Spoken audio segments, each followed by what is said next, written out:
বিনোদন অঙ্গনে নতুন করে আলোচনার জন্ম দিয়েছে অভিনেত্রী কেয়া পায়েলের এক বক্তব্য, যেখানে তিনি গায়ক ও সঙ্গীত পরিচালক ইমরান মাহমুদুল সম্পর্কে সরাসরি লুচ্চা শব্দটি ব্যবহার করেন। কেয়া পায়েল বলেন, ইমরানের আচরণ ও ব্যবহার তার কাছে মোটেও গ্রহণযোগ্য মনে হয়নি।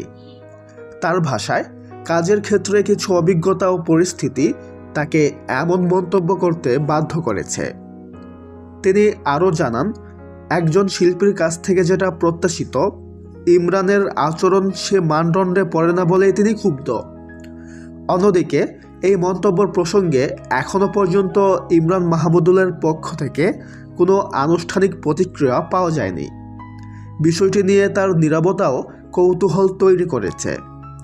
সব মিলিয়ে কেয়া পায়েলের এমন স্পষ্ট বক্তব্য নতুন করে আলোচনায় এনেছে ইমরান ও তার পেশাগত আচরণকে, যা বিনোদন অঙ্গনে বেশ গুরুত্বের সঙ্গেই দেখা হচ্ছে। তো ভিউয়ার্স, এই বিষয়ে আপনার কি মতামত কমেন্টে জানাতে পারেন।